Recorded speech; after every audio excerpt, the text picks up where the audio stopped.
Have a quick think about your life experience in the last 5 to 10 years, and maybe even your closest colleagues around you.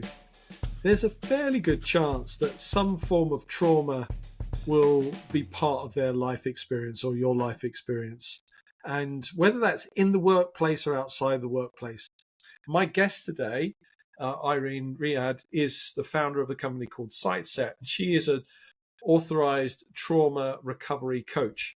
And part of her mission is to help the next generation of conscious leaders to come into the world and into the workplace. But she's also, as part of that, a specialist in trauma recovery. And we speak about that part of her work alongside the 3 leadership lessons which she wished she'd learned earlier, which is our staple conversation for all of my guests. I trust that this is useful for you and that it maybe sparks your own reflections on how you have healed or are healing from traumatic events in your own life. And please reach out if I can be of any support. But also, if you feel this could be of some help to a friend, family member, please pass it on. Please share. And this conversation, I trust, will be a support to them in their experience and their recovery journey. Thanks so much. Enjoy.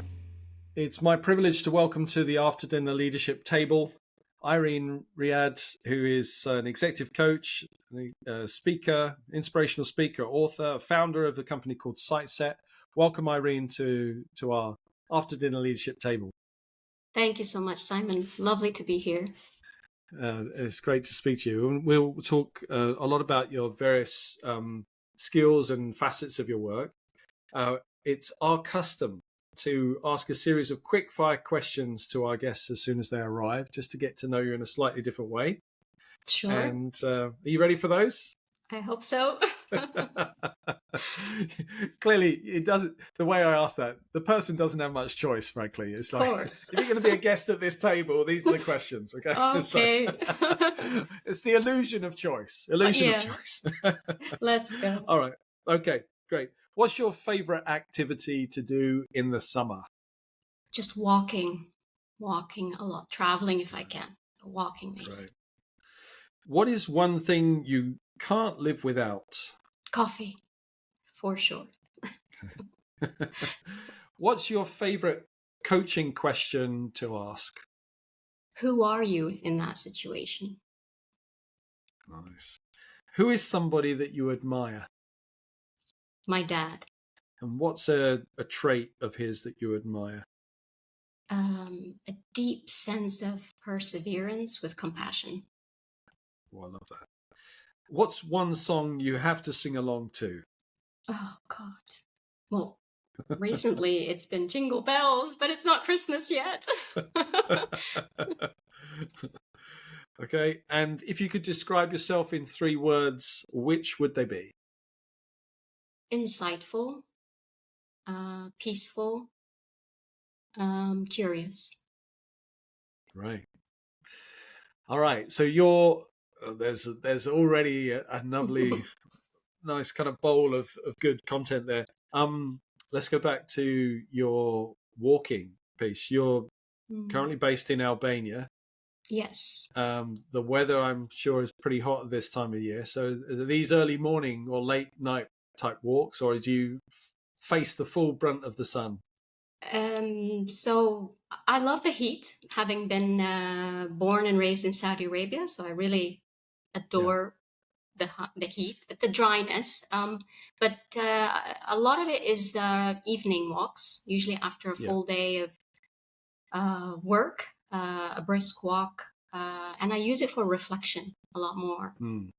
It's kind of getting myself out in nature. Sometimes it's with someone, but we have a lot of silence in the walk.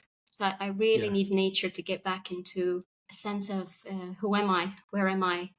It's interesting. It's very timely that on just a couple of days ago, I was mapping out a hiking route. I'm doing a youth camp for about 40 lovely. young men in a couple of weeks. And I was doing the hiking route, mapping that out. And someone was going to come with me and then they got sick. And so I went by myself. Whilst I would have enjoyed the companionship, it was lovely to do this 10 miles by Wow. myself, and just enjoy the countryside, the river, and it was a beautiful day. And just as you say, I like walking with someone because I can talk very freely, but Yeah, it was a really lovely time just walking by myself and just noticing things and thinking in a absolutely. slightly different way. And your person you admire, you mentioned your dad. I love this: perseverance with compassion.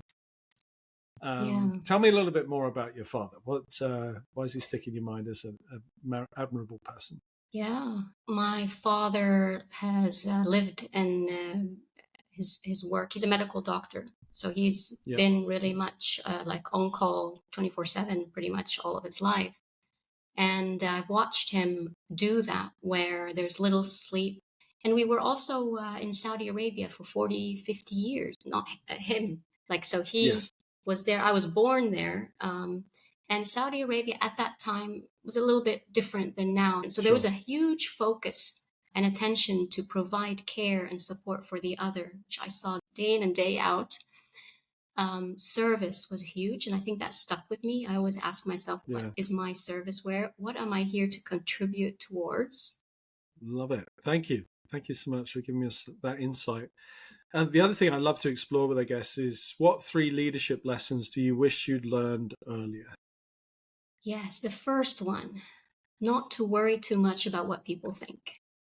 For a long time, especially as young professionals, leaders, and women also, we may have more expectations on how we should behave and all that. But I would encourage every young leader and encourage my younger self, if I would have listened, um, Yeah, not to worry too much, not to worry at all. I mean, of course, yeah. we have things to be respectful and all that, but that's a key thing. That's key number one. What Would people you have think of listened? us. I would have needed to be told a few times, to be honest. I was too, I think, if I had a role model, I think I would have watched them. If I look at people around me, like my parents, I think our parents tried their best, but it was also serving other people. So there's always this balance. How much do you care about what others need, what others think? And obviously, there is room for that. But there is also a need for when I can't because my body is not saying it can, or my thoughts are not aligned with the other person, that I can speak up and pay attention to that. So I would have loved Thank to you. learn how to balance that earlier. Great. Yeah, understood. What's your second point? Second lesson? Not to take failure personally, not to take any failure personally. And what I mean about personally, failure does not define anyone, Mm, doesn't define me. And I wish I learned that, because failing is obviously something we don't like in that moment. But the more I learn about how success works, I've started to really appreciate and look at failure from more like a disturbance. It's redirecting me. Yes, it doesn't feel so good in that moment. Of course, I would have loved to, win and excel. But when it doesn't work out, not to take it as if there's something wrong with me. I should have done something different. I didn't pay attention. And so we turn on ourselves. So that turning on ourselves and blaming ourselves, not that it's not helpful, it's not helpful, but it's actually not true. I mean, yeah, it's really a deceptive thing our mind does out of protection, because obviously we're trying to analyze what went wrong so that we can do it better. But if we could do that from a lens of, it went wrong because it was supposed to go wrong, it went wrong wonderful. because I wasn't supposed to have it, then there's another chat. And your third? My third, relationships. Really focus on relationships. Aspect of it is paying attention to the atmosphere I create in that relationship. I started paying attention to that with friends first. Would have loved to hear or understand how my impact on the relationship is just as important as my friends' impact on that relationship. So that I actually have a role to shape it. Not that it's happening to me, oh, she doesn't like me, or oh, I like her, oh, our relationship is just fun. It's not intellectual. Oh, this friend just wants to do this. And so I used to do a lot of labeling and box people. Whereas if I just was a bit more conscious earlier, or if I had listened to something where I heard that I have a very powerful role in shaping that relationship. So whatever I didn't like about that relationship, friend, colleague, parent, boss, anywhere, I can make a change on that relationship. Of course, it's two-way, but I could do my part. Yeah. Versus this is what it is with this friend, so I cut the relationship, kind of thing. Yeah. Yeah. Oh, really fascinating points there, which are great. And you dropped into your sentence a moment ago about being more conscious about these things, and I think it was inferred in maybe in the other 2 points as well about this consciousness. I know conscious leadership is a really important thing for you as well. How would you describe that sense of being a conscious leader? Yeah, it's being a leader who's very aware of their inner culture and dynamic. Consciousness is defined in many ways, depends on different disciplines or how we define it, but consciousness could be the universe, and it is us in totality and all that. But when I bring it to corporate life or like leadership, how much am I really aware of what's inside me, the thoughts inside me, my reactions that happen inside me, my feelings that are inside me? How much am I aware and accepting that I have control over it, command over it? Like I have the ownership of adjusting the inside so that I could show up how I need to be on the outside. Yeah. Yeah. If we take that, which I love it as a definition, if we take that back to your first point, for example, so not worrying too much about what people think. I like the too much clause in that statement, because there's an element of if you don't care at all, probably not that healthy. If you care too much about what people think, again, not that healthy. There's most things. I heard a phrase, I've used this on the podcast before, but someone used this in the last year. It's about dials, not switches. Oh, I love which that. I really liked. There's kind of this tweaking things up. So, like, when you speak to someone, in their early 20s, maybe starting their first job, and they're looking at the situation and think, actually, I do care about what my manager thinks of me, and I want to make a good impression, and I'm trying to, let's say, move up the career ladder as quickly as I can. I'm ambitious. I want to do these things.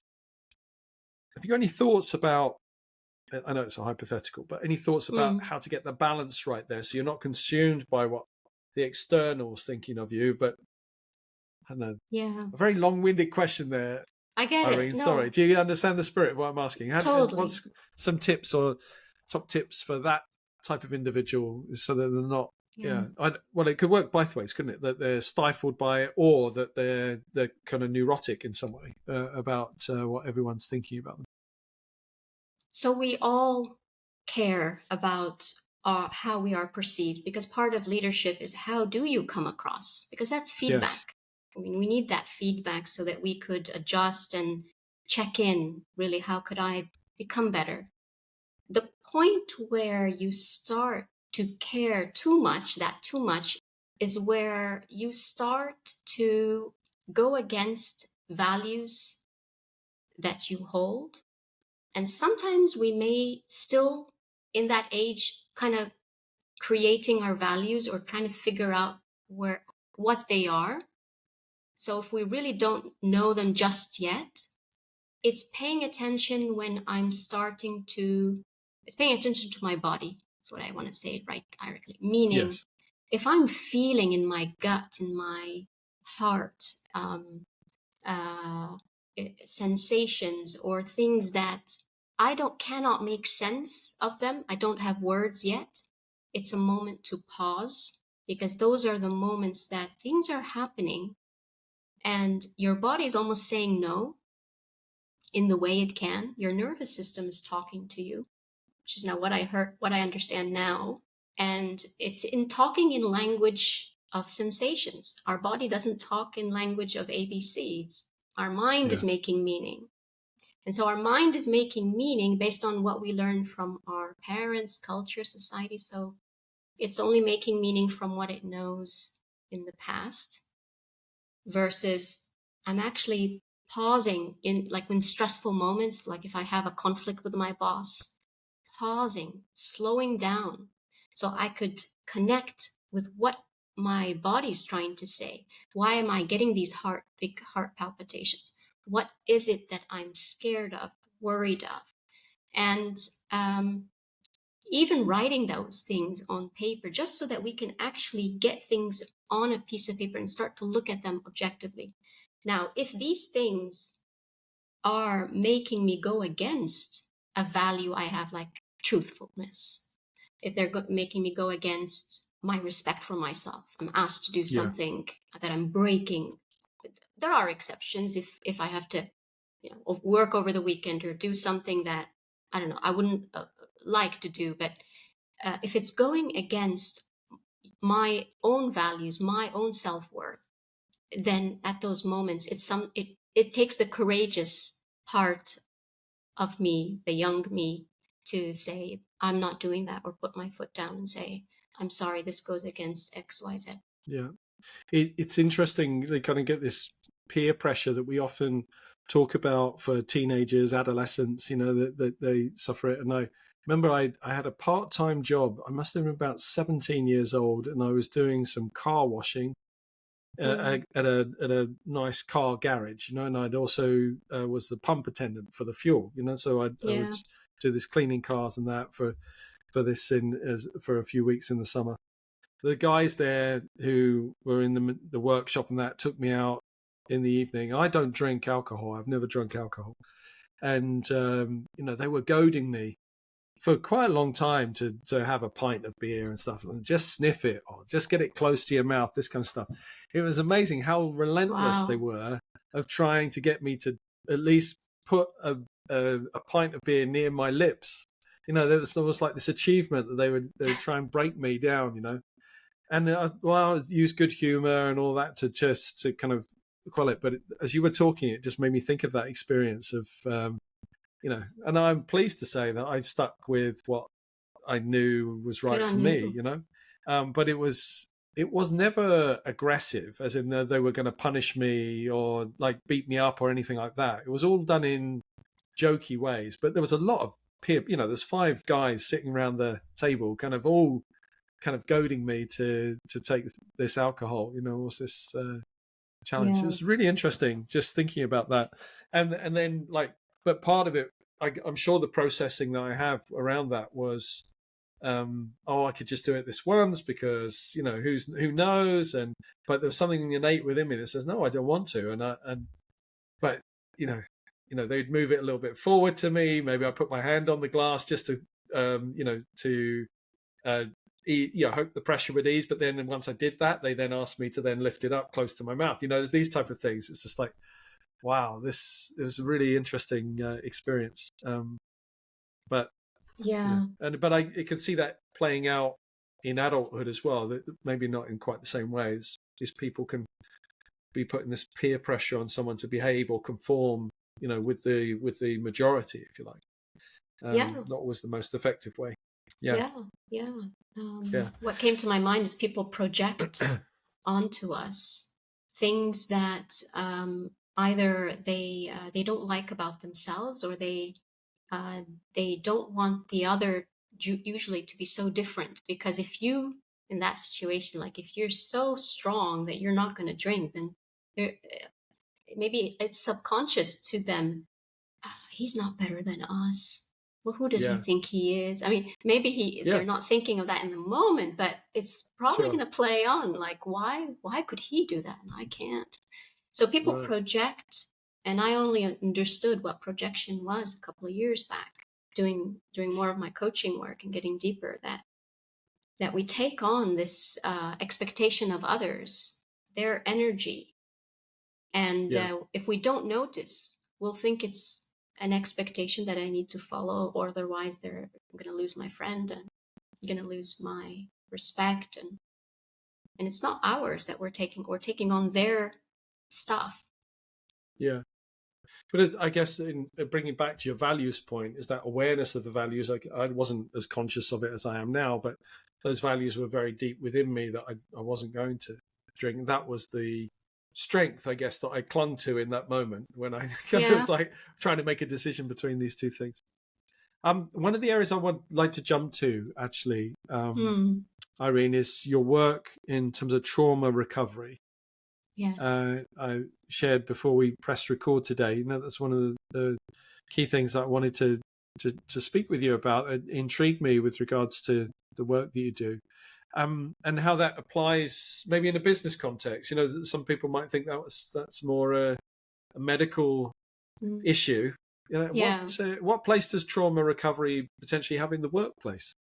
I think more and more as we as the learning and development and coaching space is evolving in the corporate, because it is that landscape is changing as well, how it's being important and delivered, the more trauma recovery would need to be part of that work, because there is a lot of trauma within organizations.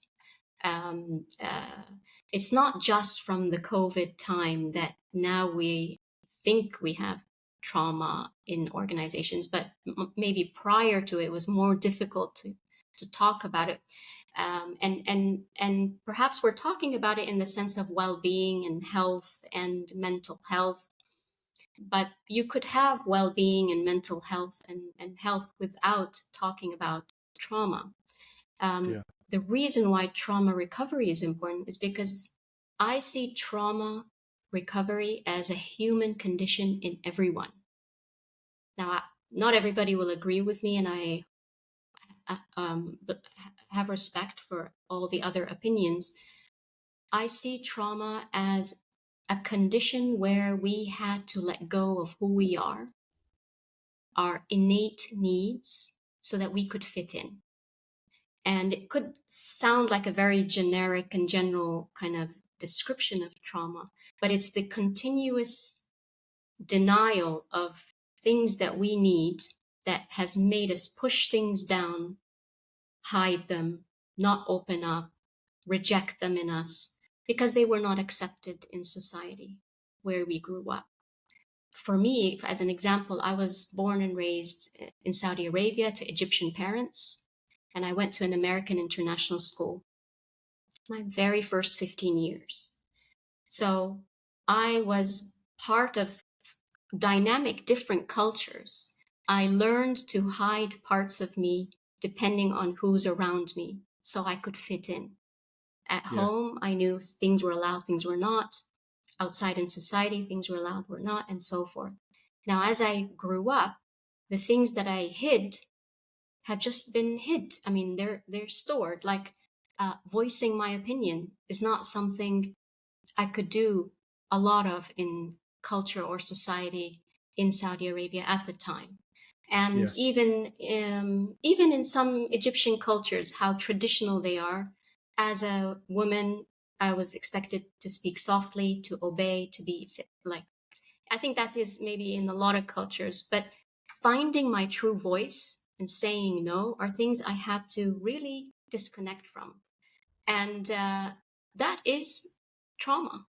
It doesn't have to be so traumatic, but what it made in me was to reject a part of me that had an opinion. Yes. When we go into the workplace and we work with women or leaders who come from a culture of a similar, perhaps, context, sharing an opinion may become so difficult that they're worried an opinion will cause conflict. And so they never get heard or feel nobody's hearing them, or they're the victim because nobody's giving them a chance. And so there is so much we can do from a traditional kind of training or coaching of behavior that will not take us so far, because we need to kind of pay attention to the beliefs that started growing inside as a young child. What are my beliefs that I still hold on, that if I speak out and share an opinion that is challenged, oh, then I will shame my family. Oh, I will be rejected by. And so these beliefs, they are usually fears that are not made conscious. Because usually when we make them conscious and we start to pay attention to what really is holding me back, what really makes me feel like I'm a victim all the time, or my voice is not heard, whatever it is that seems so out of reach, usually there's beliefs that we've taken on, that because we had to kind of almost cut off, hide parts of ourselves because they were not accepted for all of who we are. Can I check then? Again, this may be my own kind of view of the difference here. That coaching versus therapy, coaching versus counselling. How you've described some of trauma, perhaps that would be the realm in my mind of someone who was a therapist or a counsellor rather than a coach. And I just wondered, Yeah. like, where do you see the difference between the territories that these talking therapies or approaches would deal with trauma?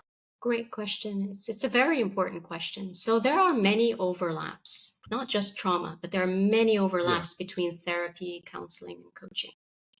So our questioning technique is very similar. We all look at emotions as well. So there's many. Now, when we come to trauma, in coaching, I'm not diagnosing whether you have trauma or not. So I don't go in trying to figure out. I go in working with leaders to work on what it is they present. But when something arises, I'm trauma recovery specialized because I'm trained and I'm educated. What does that mean? And so I'm prepared. So as a coach, I'm working with productive leaders in the workplace who are high performing in many cases. Yeah. Therapy may be looking at first diagnosing. So there could be like an assessment that tells you have trauma or not have trauma, and what kind of trauma. We don't do that in coaching. So that's very distinctive, key difference. Yes. The second thing is recovery is about taking you forward into thriving. So there's a journey that starts from recovery, like you're recovered. Like when we say someone is healing, like meditation could be a healing medium. It's not a medical, meditation is not medical, but it does something inside you that allows you to pay attention to something inside and maybe calm or be more aware. And so coaching is using, again, questioning technique, the focus of taking you forward towards whatever success, goal, ambition, desire, whatever it is that you're looking forward to, and not about trying to discover the why trauma came or not came. I think these are the two key distinctives. We don't diagnose. It's not for me to do that.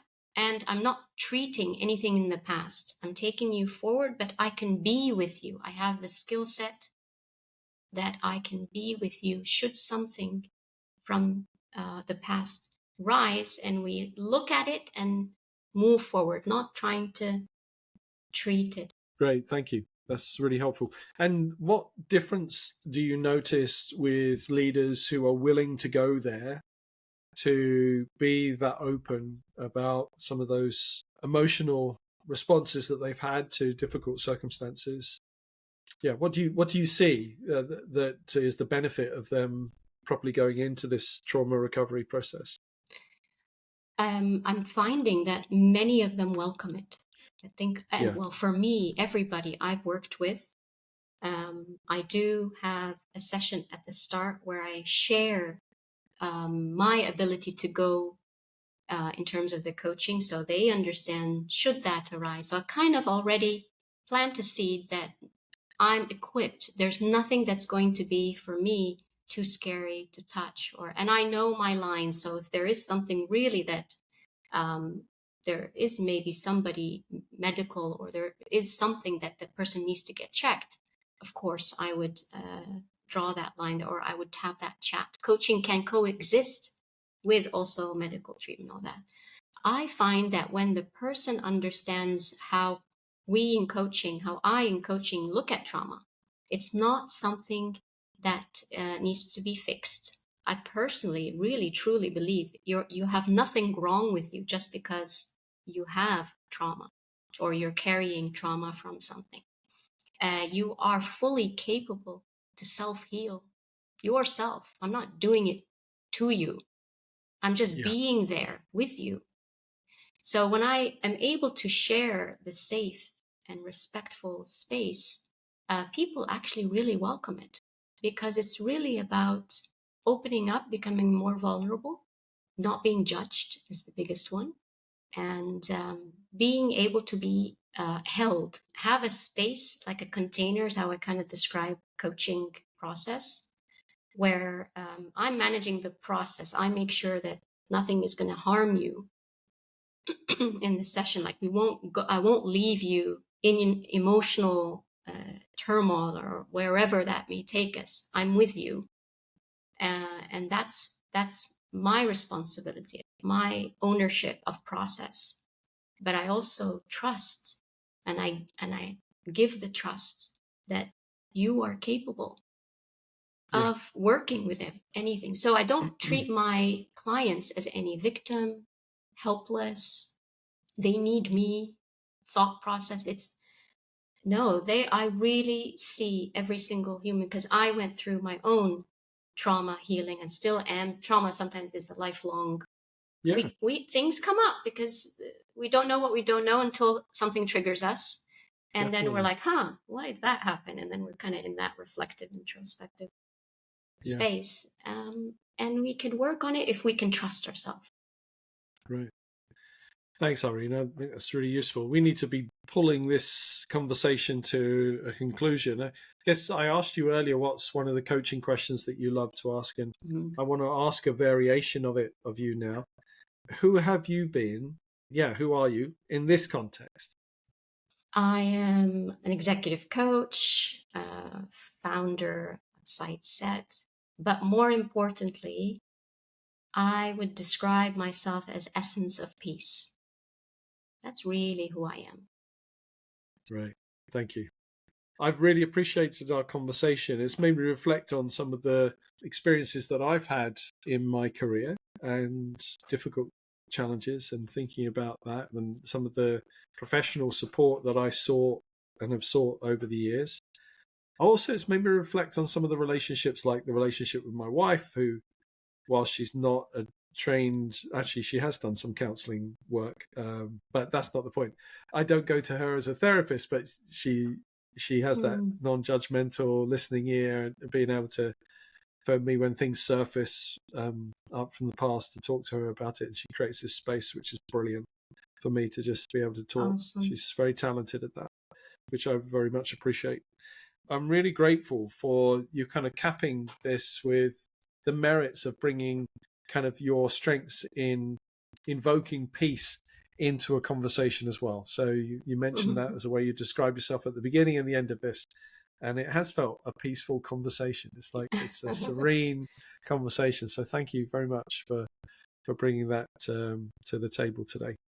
If someone wants to speak to you just more about the work that you do, how's the best way for them to make contact with you? LinkedIn is the best way. I'm there with my same name, Irene Riad. I'd welcome them as well to, connect with me on LinkedIn directly or through my website.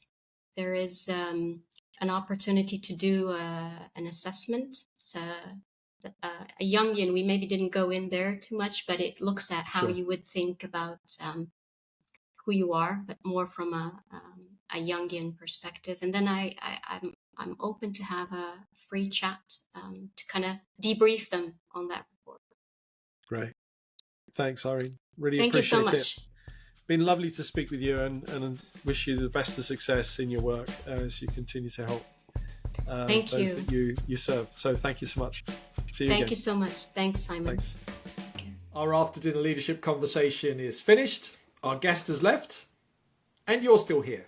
Now, of course, you're very welcome. I'm glad that you found the conversation to be engaging. There's a few things that I'd like to ask you to do before you do leave. The first one of those is, if you can stop and think about somebody who you think would enjoy this conversation, a friend, a colleague, perhaps an aspiring leader.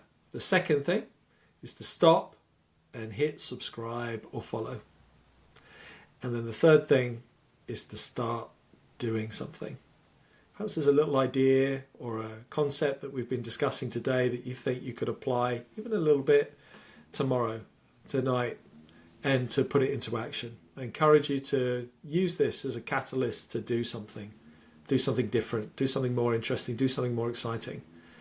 And thank you so much for joining us. And please tune in again for another after dinner leadership conversation. You can leave now. I need to go and do the dishes.